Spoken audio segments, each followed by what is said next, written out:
The sad story of Carolyn Wanjiku Maina, business lady murdered by her friends over a KSH 20 million tender. On Friday, 12th of February 2021, Carolyn Wanjiku walked out of Cooperative Bank Stima Plaza in Nagara, having withdrawn KSH 350,000 from her account. As a businesswoman, she was about to make the famous use money to make money move, whereby she was going to meet a friend, Edwin Odiwar, who would help boost her shares at the bank's SACCO in order to secure a bigger loan to solve her monetary problems that troubled her. Edwin had proven himself to be a friend who Caroline could trust, not knowing that he was nothing but a small-time crook who masqueraded as a tenderpreneur to con innocent Kenyans. His only intention was to steal from her and leave her missing because of her money. But how did we get here? Here's the gist. Carolyn Wanjiku was a 38-year-old business lady from Embu. According to her Facebook page, she was a full-time mom to her two handsome boys who were the center of her world as a single mom, a full-time job she had earned after quitting her 6-year-long loans officer job at Cooperative Bank in Embu and venturing into the business world of real estate under her own company, Dunmore Realtors.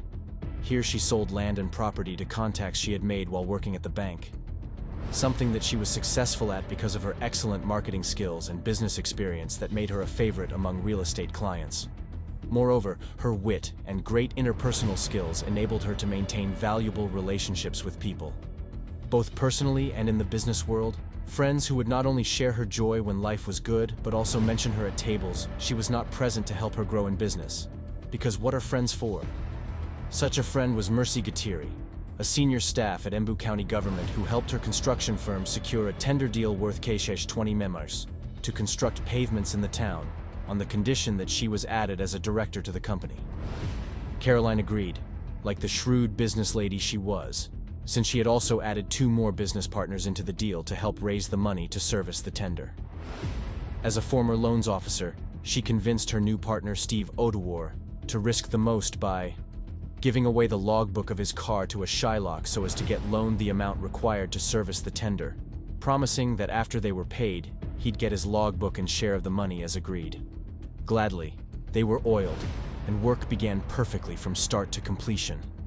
However, as it is with government tenders, payment delayed in their usual fashion, moving past the agreed loan period granted by the Shylock. This left the loan shark with no option but to threaten repossession of Steve's car, something that angered him, but Caro momentarily calmed down the situation by making her own payments as she waited for the big check from the county. This check landed in her bank account in Feb 2021, and finally, she felt a sigh of relief relax her body as she watched the millions in her account. Millions that invited the devil into her mind during that relaxing moment and misadvised her into going against the agreed split percentages with her partners. As the winner of the tender, the one who came up with the idea, she felt entitled to a bigger share of the dough. Something that did not go well with her partners who felt like equals. They felt shortchanged and tried to change her mind, but Carol had already decided it's either her way or her way only, buying herself a new car despite the bad blood and crushing their business relationship into a pit of conflict whereby she constantly received threatening text messages from them warning her that she'd face the music. Something that bothered her into looking for alternatives, of multiplying the money in order to be able to pay her disgruntled partners who were baying for her blood.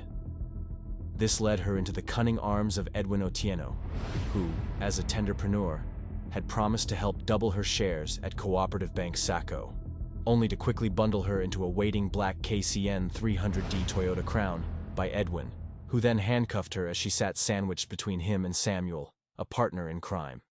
Their main purpose now was to get the remaining money in her account, ushering in a new episode of torture meted unto Carol through breaking her wrists and hips, thinking that she'd give away the money as they drove past Museum Hill into Naivasha Road. Sadly, Carol remained strong in pain like a star in a movie. So the unsuccessful crooks panicked and opted to end her life by hitting her head endlessly with a blunt object to death. Later on, they dumped her body in a thicket in Kajiado and sold her 2 phones to unsuspecting buyers. One phone, an Oppo make, would later be tracked to a high school student in Kisi, who revealed that he had bought it from his uncle, who was also found in possession of the other phone. The uncle now sits in court, answering to murder charges alongside Edwin.